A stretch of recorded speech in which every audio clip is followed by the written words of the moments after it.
Dalam kegiatan ekspor, tentu ada beberapa risiko yang perlu diperhatikan agar proses berjalan dengan lancar. Pertama, risiko penolakan barang di negara tujuan, seperti Belanda, biasanya terjadi jika produk pala tidak memenuhi standar Uni Eropa, misalnya karena kadar aflatoksin terlalu tinggi atau ada sisa pestisida.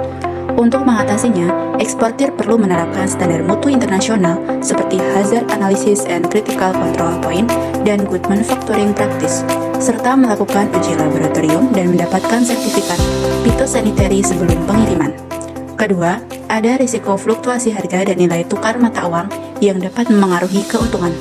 Strateginya, eksportir dapat membuat kontrak harga tetap dengan pembeli atau penggunaan sistem pembayaran letter of credit agar transaksi lebih aman. Dengan memahami risiko dan menyiapkan strategi yang tepat, ekspor pala ke Belanda bisa berjalan dengan lancar, menguntungkan, dan berkelanjutan bagi petani maupun eksportir Indonesia. Regulasi ekspor produk rempah pala ke Belanda yaitu yang pertama, dokumen ekspor seperti invoice, packing list, bill of lading, bukti asal barang, COO, dan sertifikat karantina. Yang kedua ada izin yaitu registrasi eksportir atau SIUP. Yang ketiga ada produk wajib memenuhi standar keamanan pangan, tidak boleh mengandung residu pestisida berlebih. Yang keempat, sertifikasi sesuai perjanjian awal yang ada di surat kesepakatan. Pala dipilih sebagai produk ekspor ke Belanda karena memiliki nilai historis, potensi besar, dan pasar yang luas. Sejak masa kolonial, Belanda sudah dikenal sebagai pengimpor utama pala dari Indonesia, sehingga hubungan dagang ini terjalin kuat. Hingga kini, Indonesia tetap menjadi produsen utama dunia dengan kualitas yang diakui internasional, sementara Belanda berperan sebagai pintu masuk produk pertanian ke Eropa.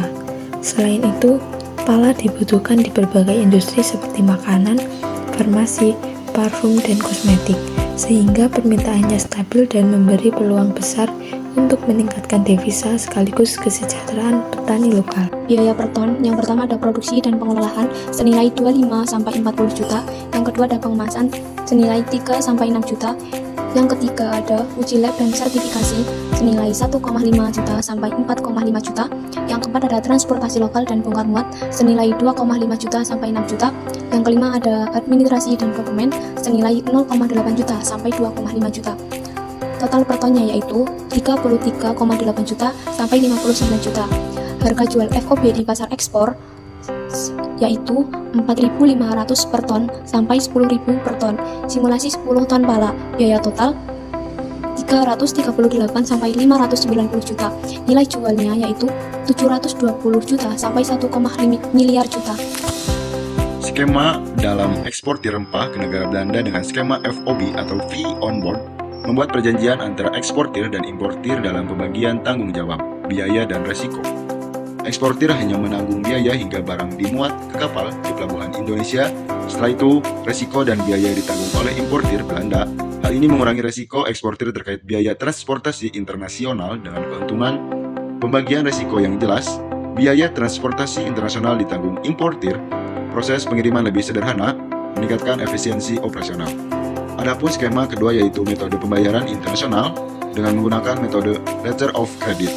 Ini adalah suatu instrumen pembayaran yang diterbitkan oleh bank atas permintaan pembeli, importir, yang menjamin kepada penjual, eksportir, bahwa bank akan melakukan pembayaran sejumlah uang tertentu apabila penjual memenuhi persyaratan dan menyerahkan dokumen-dokumen yang disepakati dalam surat kredit tersebut.